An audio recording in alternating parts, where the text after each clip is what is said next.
BC 4년경 4세기 주전 4세기경에 당시에 죄를 지으면은 이 감옥으로 안 보내고 배에서 노동을 해야 되는 그런 경우도 종종 있었습니다. 노동이 아니라 완전히 노예입니다. 노예처럼 취급을 당합니다. 하루는 알렉산더 대왕이 노예선을 시찰하였습니다. 이 대왕이 지나가니까는 그 있는 죄수들이 막 소리를 칩니다. 이분이 이 노예선에서 벗어날 수 있는 철의 기회다라고 생각하면서 모든 사람들이 그렇게 말합니다. 대왕이시여, 대왕이시여, 나는 여기 올 만한 잘못한 일을 하지 않았습니다. 애매하게 억울하게 내가 이곳에 와서 이 고생을 하고 있습니다. 통촉하여 주시옵소서라고 하면서 막 소리를 질렀습니다. 그런데 한 죄수는 아무 말도 하지 않고 자기 일을 갖다가 묵묵하게 하는 것을 보았습니다. 알렉산더 대왕이 그 죄수에게 묻습니다. 그대는 왜 아무 말도 하지 않느냐라고 하니까 죄수가 말합니다. 대왕 폐하, 저는 죽을 수밖에 없는 죄인입니다. 나는 이렇게 고생하는 것이 마땅합니다 라고 그렇게 했습니다. 대왕이 이 말을 잘 듣고면서 선장한테 말합니다. 선장! 예, 폐하, 너는 왜 이렇게 죄인을 갖다가 어인들 사이에 그렇게 두어가지고 이 어인들을 갖다가 물들게 하느냐? 이 죄인을 갖다가 빨리 집으로 돌려보내라. 어인들이 더러워질 거 아니 빨리 석방시켜 쫓아내라 라고 그렇게 했습니다. 무슨 뜻이에요? 자기가 죄인이라고 고백한 사람은 알렉산더 대왕이 빨리 집으로 돌려보냈다라는 것입니다. 무엇을 말합니까? 사람들이요, 자기의 결정을 몰라요. 자기가 무엇을 잘못하고 있는지 모릅니다. 옆에서 아무리 말해도 들으려 하지 않고 알아도 고치려고 하지 않는 것이 사람입니다. 옆에서 말한다고 듣습니까? 옆에 있는 사람도 자기도 안 듣고 자기도 고치려고 하지 않는 그런 결점들이 있죠. 이것을 두고 사람들은 개성이라 합니다. 개성. 그래서 개성이 있는 거예요. 뭐 농담조로 말하죠. 개 같은 성질이라고. 사람들이 고치려 들지 않는 그런 아주 독특한 성품이 있는데 그것을 우리는 개성이라 한다라는 것이죠. 결론적으로 무엇을 말하느냐? 다들 그나물의 그 콩밥이기 때문에 뭐 서로 이거 고치라 저거 고치라 할 처지가 안 된다. 왜냐하면 누가 누구를 지도하겠느냐라는 것입니다. 그럼 뭐 내가 뭐 이대로 살다가 가면 되겠네요. 예? 이대로 살다 가면 되겠네요. 그런데 우리 믿음의 사람들은요, 그렇게 하면 안 됩니다. 어떻게 해야 되느냐? 성령님께 하나님, 나를 지도하여 주시옵소서. 말씀을 깨닫게 하여 주시옵시고 주님이 원하시는 대로 나 자신을 변화시키고 살게 하여 주시옵소서 하면서 스스로 고쳐나가야 됩니다. 스스로 고쳐나가야 돼요. 옆에서 뭐 이래라 저래라 한다고 해서 들을 사람도 아니고 우리는 말씀이라면은 그것이 나의 삶에 있어서 잘못된 것은 스스로 자발적으로 그렇게 고쳐나가야 됩니다. 이것을 두고 우리는 뭐라고 한다? 성화라 한다. 성화. 반드시 성화해야 됩니다. 잘못된 것은 회개하고 바로 위에 서고 그러면서 성화되어지고 열매 맺어야 될 줄 믿으시기 바랍니다. 성화해야 영화의 단계에 이른다. 즉 구원이 완성된다 라는 것입니다. 세상 사람들은 뭐 내 마음대로 살겠다 그러지만은 우리는 주님의 뜻대로 살아가야 될 줄 믿습니다. 자, 오늘 본문에 보면 자신의 주제를 파악하지 못하고 계속해서 남의 허물을 갖다 덜쳐내면서 남을 비판하고 정죄하는 그런 인간들이 있는데 그것이 누구냐 하면 바로 유대인들이더라.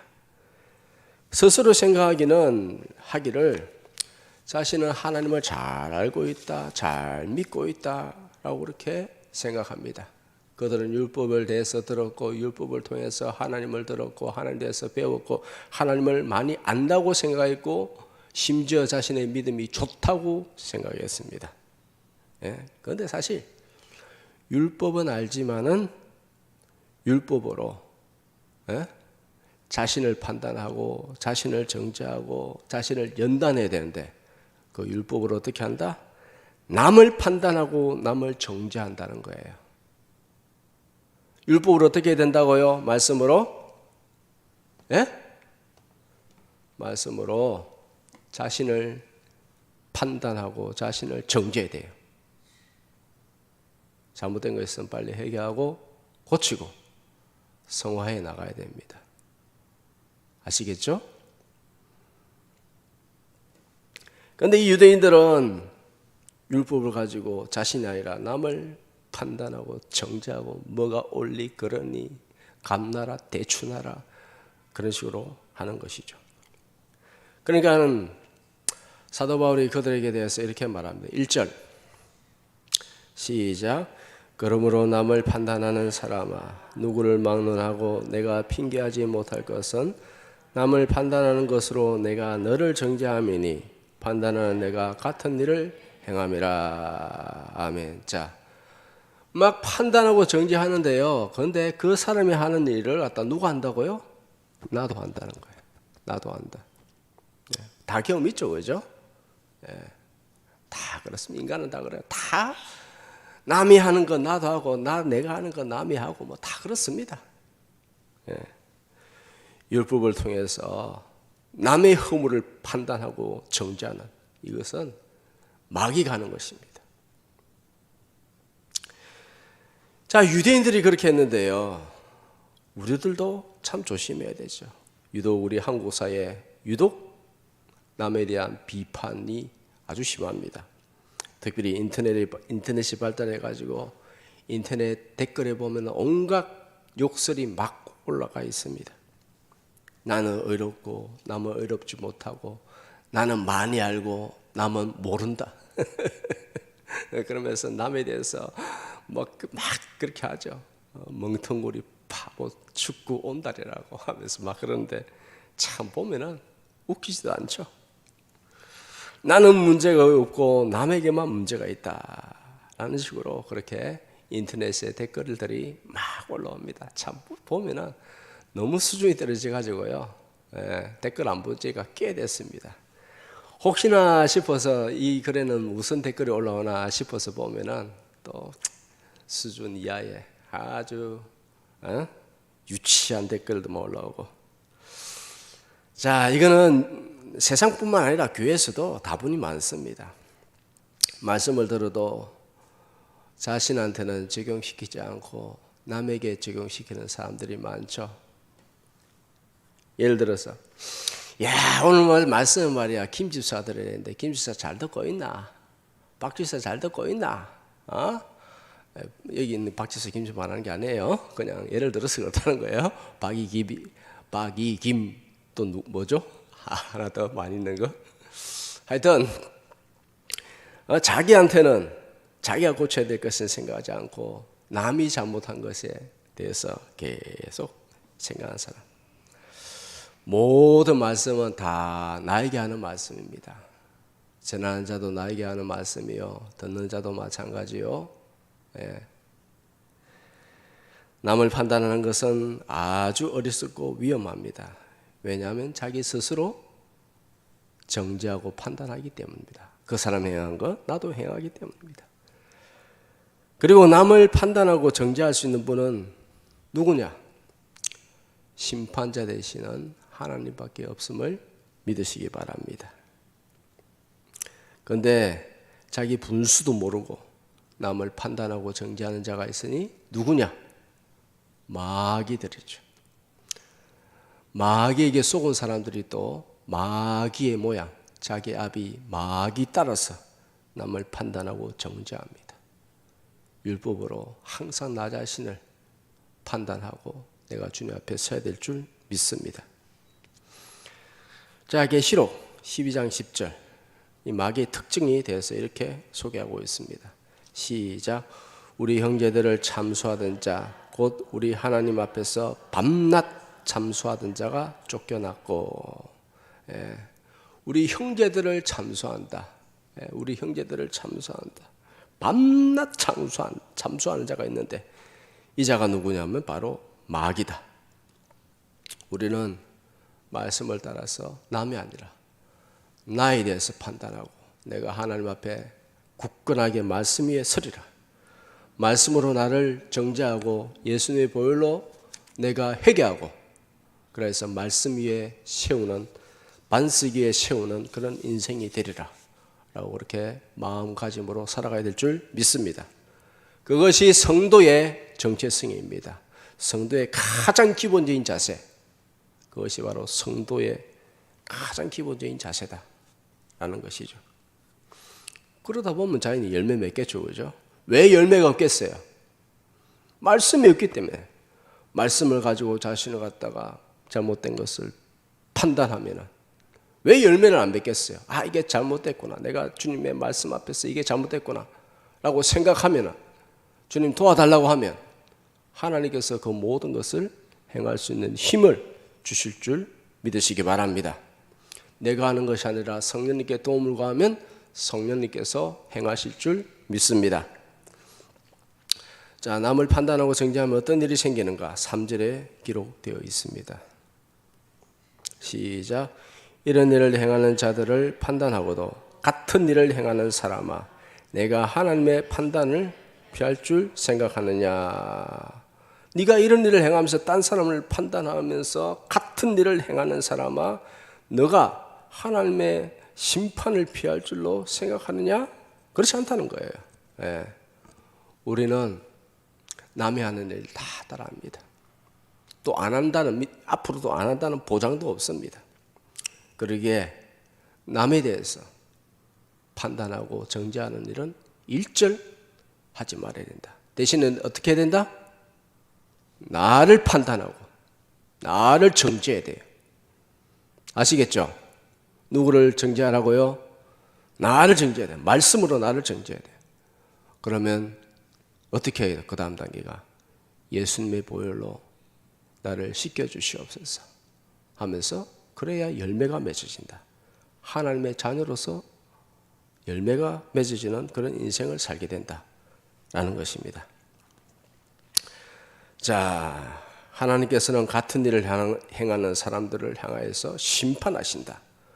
심판하는 내용이 무엇이냐? 9절에 기록되어 있습니다. 9절 시작.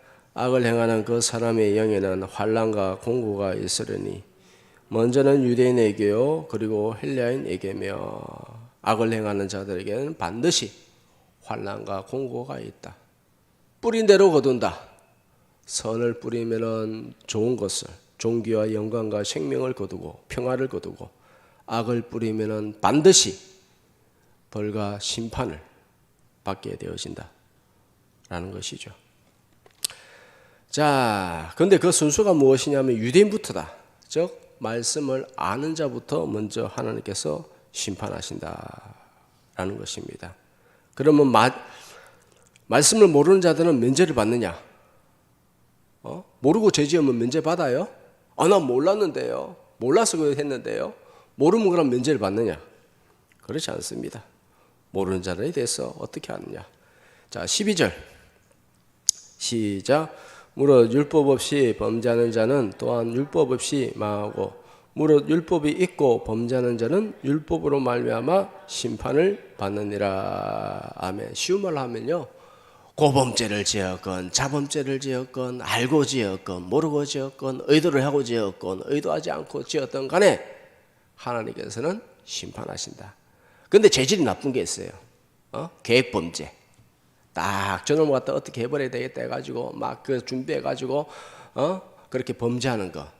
아주 재질이 나쁘잖아요. 그래서 사회법에 있어서도 그런 것에 대해서 아주 재질이 나쁘다 해가지고 더 형량을 더 높이 때려버립니다. 예.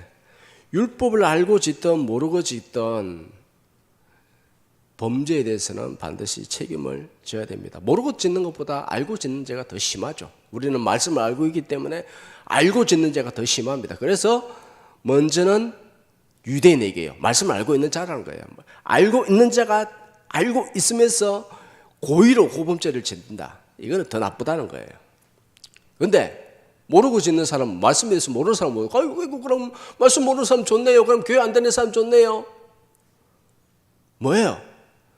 우리는 말씀 안에 죄를 갖다가 다 씻어버릴 수 있는 메커니즘이 있어요. 그게 뭐예요? 예수님의 십자가의 보혈이잖아요. 맞죠? 우리가 말씀을 통해서 이 죄를 갖다가 깨달았으면 이제는 예수님께 회개하고 그 죄에 대해서 바르게 고쳐나가면 되는 것입니다. 우리는 그래서 어떻게 해야 되는가? 적극적으로 회개하며 말씀을 받들고 살아가야 됩니다.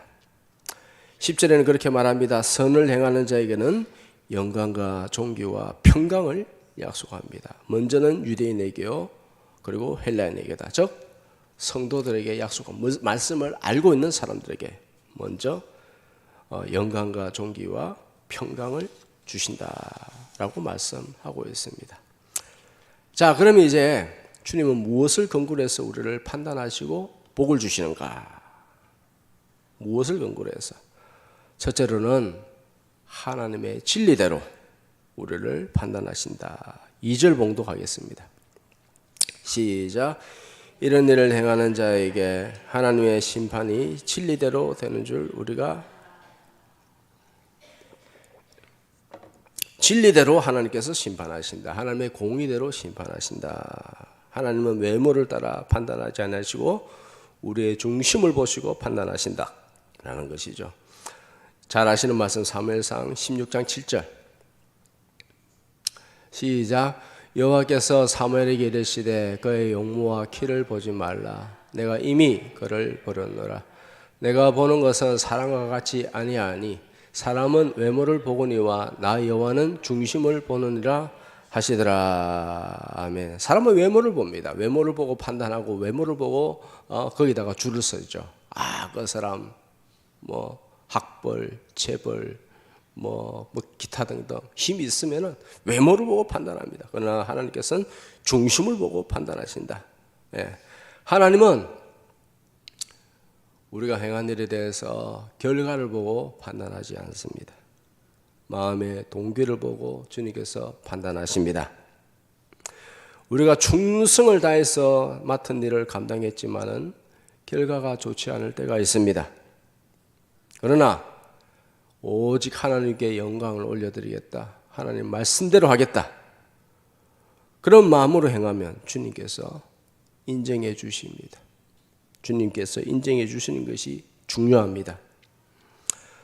1866년도 우리나라에서 있었던 일이죠. 토마스 선교사가 대동강에서 순교를 당했습니다. 최초의 순교자. 그가 한 일이 뭐냐? 성경책 그냥 하나 남겨주고 건네주고 죽은 것밖에 없어요. 복음을 제대로 전하지도 않았습니다. 열매를 보지도 못했습니다. 그건 아무것도 말이 안 통하는데 일단 제대로 말도 못했어요. 성경 공부도 못했고 예배도 한번 인도하지 못했고 한 것은 아무것도 없고 그냥 성경책 하나 자기가 들고 있는 것을 건네주고 어떻게 됐다? 순교하고 말았다. 그거 한 게 없어요. 그러나 그는 우리 한국 역사에 있어서 최초의 순교자다. 하나님께서 그를 이 조선의 땅에 최초의 순교자로서 주님께서 받아주셨다는 사실을 믿으시기 바랍니다. 하나님께서 토마스 선교사의 마음을 보셨다. 그 마음을 받으셨다. 순교자로서 평가하고 받아주셨다. 라는 것입니다. 주님은 우리의 결과를 보지 않고 우리의 마음을 보고 주님께서 받아주십니다. 두 번째로 하나님은 행하신 대로 판단하신다. 6절 시작. 하나님께서는 각 사람에게 그 행한 대로 보응하시되. 아멘. 하나님께서는 행한 대로 판단하신다. 너무 당연한 거 아닙니까? 난 동기가 너무 좋아요. 나 마음이 지금 정말 하나님께 가 있어요. 나는 정말 하나님 순수하게 그렇게 기도하고 있다니까요 하면서 나는 정말 순수한 동기를 기도하고 있어요. 신앙생활 해요. 그런데 행위가 없어. 순종을 안 해. 나는 정말 순수한 마음으로 주님 찬양하고 주님께 정말 의지하는 마음으로 살고 있어요. 그런데 순종을 안 해. 에? 그럼 행하지 않는 믿음. 행하지 않는 믿음 뭐예요? 무슨 믿음? 죽은 믿음. 죽은 믿음으로 천국 갑니까? 죽은 믿음으로 천국 갈 수는 없는 거죠. 살아있는 믿음. 말씀을 듣고 내 자신에 대해서 하나님 나에게 은혜를 주시옵소서. 하나님 행할 수 있는 능력 주시옵소서. 주님 뜻대로 하고 싶은데 행하지 못한 거 용서하여 주시옵소서. 오늘도 못했으면 또 하나님께 용서해 주시고 또 힘을 주시옵소서. 내일도 그럼 또 오라고 1년이 지나든 그래 하여튼해서 하나님 앞에 정말 순종하고자 하는, 그리고 또 순종할 수 있는 건 또 순종하는, 그렇게 해야 되는데 마음 아시잖아요. 내 마음 알잖아요. 마음 알잖아요 하면서 순종을 안 해. 그거는 진짜 믿음이 아니죠. 착각이죠, 착각. 유대인들은 율법을 알고 있었지만은 율법대로 살지 않았습니다. 그런데 그는 율법대로 말씀대로 잘 살고 있다고 그렇게 착각했습니다. 교회 안에도 이런 착각들이 많습니다. 상당히 많아요. 몇 가지만 소개할게요. 아이고 내가 모태신앙인데 내가 잘 믿음 생활 잘하고 있지. 그런 사람 많이 봤어요, 안 봤어요? 예? 좀 많이 봤어요. 모태신앙은요, 신앙을 못해. 예? 얼마나 못하면 모태신앙이에요 진짜. 예, 메타포예요. 모태신앙을 해서 무조건 못하는 게 아니라 저도 모태신앙인데 뭐. 예? 모태신앙은 신앙을 못해요. 너무 많이 봤어요. 교회 안에서 살아왔고 하나님에 대해서 많이 들었고 말씀을 많이 알고 있고 그러니까 자기가 신앙생활 잘하는 줄 알아요. 그런데 말씀으로 남은 정죄하면서 자신을 갖다가 쳐서 복종시키지 않아. 자신을 정죄하지 않아. 자신을 말씀에 무릎 꿇리지 않아요. 두 번째는 착각은 뭐냐면 내가 말씀을 알고 있으니 말씀대로 산다. 이런 인간들 많아요. 예. 목사부터 시작해가지고 말씀 알고 있으니까는 은혜 많은 교회 가면요 은혜 많이 받고 있다고 스스로 생각해요. 말씀이 안에 없는데 말씀으로 자기를 갖다가 하지 못하는데. 또 이런 경우가 있습니다. 내가 목사, 장로, 집사, 권사인데 나의 믿음이 좋지. 당연히 다 좋으니까 내가 목사 되고 장로 되고 권사 되고 집사 됐지. 그런 착각들을 합니다. 그 외에도 수두룩합니다. 일일이 말씀드리기도 그렇고 우리는 하나님 앞에 가난한 심령을 가져야 돼요. 나는 죄인입니다. 말씀을 들어보니까 내가 부족하네요. 하나님, 내가 오늘도 말씀 앞에 나 자신을 꿇립니다.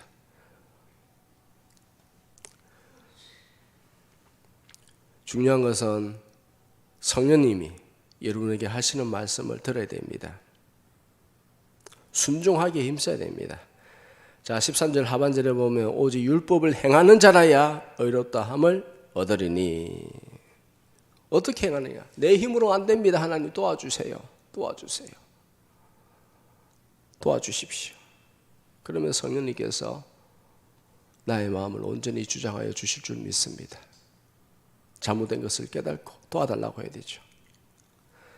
성령님이 주시는 감동에 믿음으로 바르게 반응하며 그렇게 살아가면서 주님과 동행하게 될 줄 믿습니다. 자, 마지막으로 주님은 어떻게 판단하시느냐, 심판하시느냐. 주님은 엄밀한 것까지 심판하신다. 16절 하반절에 보면 있는데요.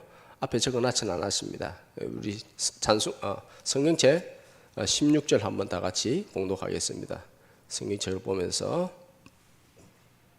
시작. 곧 나의 복음에 이런 바와 같이 하나님이 예수 그리스도로 말미암아 사람의 은밀한 것을 아멘. 사람들의 은밀한 것을 심판하신다. 하나님은 누구도 알지 못하는 내 마음속에 깊은 곳에 아주 깊이 감추 있는 나만 알고 있는 내 내면을 아시고 심판하신다. 하나님께서는 놓치는 법이 없습니다. 일일이 다 보시고 계산하신다.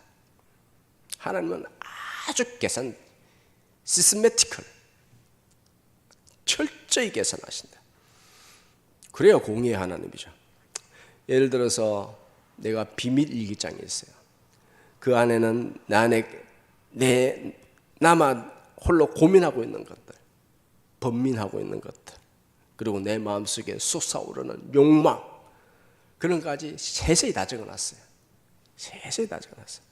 그런데 어느 날 누가 와서 내 비밀 일기장을 훔쳐보면은 나는 그 사람 얼굴 못 보죠. 우리 마음속에도 다 그래요. 가라앉아 있을 뿐이지, 듣고 있을 뿐이지. 그런데 하나님께서는 그 모든 것을 알고 계시고 그 은밀한 것까지 다 알고 계시고 심판하신다. 그래서 우리가 할 수 있는 것은 뭐냐? 오직 예수님의 보혈밖에 없습니다. 오직 예수님 보혈밖에 없다. 네. 우리는 죄인입니다. 우리가 의지할 것은 오직 예수님 보혈밖에 없다. 죽기 직전에 외칠 수 있는 것은 예수님의 보혈뿐이다. 하나님은 우리의 내면의 숨은 동기까지 불꽃 같은 눈동자로 꿰뚫어 보고 계십니다. 감찰하십니다. 마지막 심판 날에는 하나님 앞에 섰을 때에 아무것도 걸친 것 없이 전부 다 벗겨진 상태로 드러납니다. 하나님 앞에 갔을 때 우리가 입도 뻥끗 못하죠. 완전히 벌벌벌벌 떠겠죠. 의로우신 재판장, 공의로우신 재판장, 불꽃같이 타오르는 그 백보자 대심판 앞에서 우리가 떨고 있을 때에 우리를 변호해 주시는 분이 있습니다. 누구죠? 대제사장 되신 예수 그리스도. 예수님께서 벌거벗은 우리의 모습을 보시고 예수님의 의로운 옷을 입혀주시면서 심판장 되시는 성부 하나님께 그렇게 말하죠. 성부 하나님이시여 나의 아버지시여 내가 저 사람의 죄를 없애기 위해서 십자가에서 못 박혀 죽었나이다. 그러므로 그가 의롭게 되어졌고 그가 이제 하나님의 자녀가 되어졌습니다. 용서하여 주옵소서. 내가 죽었나이다. 내가 대신해서 죽었고 나의 의로움이 그에게 넘어갔으니 용서하여 주옵소서 라고 하면서 우리를 천국으로 인도하여 주실 줄 믿습니다. 그렇기 때문에 우리는 평소에 미리미리 보혈로 씻어야 됩니다. 날마다 씻어야 됩니다. 그리고 최대한 주님 앞에서 말씀을 들은 대로 말씀을 가지고 자기를 판단하여서 말씀으로 나 자신을 다루어야 됩니다. 성도는요, 말씀으로 자기 자신을 다루어야 돼요. 그래야 열매를 맺을 수 있습니다. 마음을 살펴서 깨끗하게 하시고 보혈로 깨끗하게 하시고 말씀으로 자기를 쳐서 복종시켜 가난하고 겸손한 마음으로 말씀에 순종하는 칭찬받는 성도로 사시기를 주님의 이름으로 축복합니다. 기도하겠습니다.